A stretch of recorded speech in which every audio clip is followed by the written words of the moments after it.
ভূমিকম্পের ঝুঁকিতে রয়েছে নারায়ণগঞ্জের রূপগঞ্জের শত শত পাকা বহুতল ভবন, সরকারি ব্রিজ, কালভার্ট সহ মেগা প্রকল্পের স্থাপনা। সম্প্রতি বেশ কয়েকবারের ভূমিকম্পে এরই মধ্যে বেশ কয়েকটি কারখানার ভবন, ভুলতা ফ্লাইওভারের এপ্রোচ অংশ, মুড়াপাড়া কায়েতপাড়া শীতলক্ষা সেতু স্ল্যাব, রূপগঞ্জ থানা ভবনে ফাটল দেখা দিয়েছে। তবে ঝুঁকিপূর্ণ বিবেচনায় ভেঙে ফেলার ভয়ে আবাসিক ভবনের ফাটলের তথ্য দিচ্ছেন না বাসিন্দারা। খলিল শিকদারের পাঠানো তথ্য ছবিতে দেখুন ডেস্ক রিপোর্ট।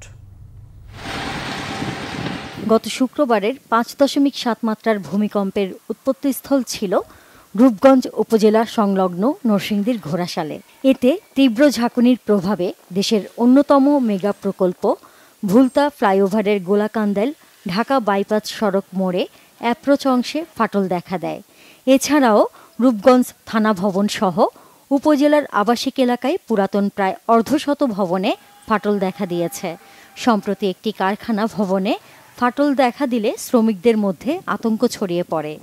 ফারহান সেতুর কিছুটা ক্ষতি হয়েছে, আমরা চাই যে অতি দ্রুত প্রশাসনের নজরে পড়ুক।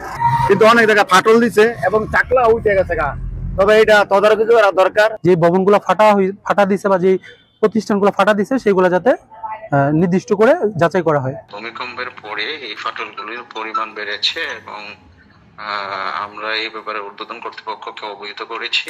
আমরা ওই এক্সপার্টের মাধ্যমে এটা পরীক্ষা করিয়েছি।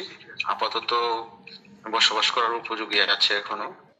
ফাটল ঝুঁকিপূর্ণ নয় বলে দুশ্চিন্তা নেই উপজেলা এলজিইডির।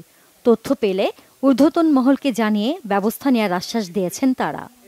আমাদের কাছে এরকম এদিক ওদিক থেকে বেশ কিছু মেসেজ আসতেছে, আমরা সংগ্রহ করতেছি কোথায় কি পরিমাণ ক্ষয়ক্ষতি হচ্ছে বা কোথায় কি ধরনের ক্ষতি হচ্ছে। যেখানে আমরা মেসেজ পাচ্ছি আমরা এগুলো সাইট ভিজিট করে আমরা দেখতেছি যে আসলে ক্ষয়ক্ষতির পরিমাণটা কিরকম আর এটার কিভাবে সাপোর্ট দেওয়া যায়।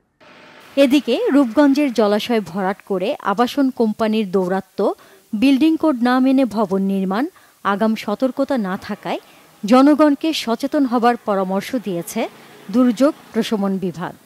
উপজেলা পর্যায়ে ওইভাবে আসলে দপ্তর নেই। তারপর আমরা ইনিশিয়াল স্টেজে উপজেলা প্রশাসনের পক্ষ থেকে আমরা একটা চিঠি করেছি যে ভবনগুলো যেগুলো গুরুত্বপূর্ণ ভবন আপাতত আছে, এটা জাস্ট আমরা একটা যে কোন কোন ভবনে ফাটল দেখা দিয়েছে আমরা একটা রিপোর্ট পাঠানোর ব্যবস্থা নিচ্ছি, কিন্তু এটা স্থায়ী সমাধান না।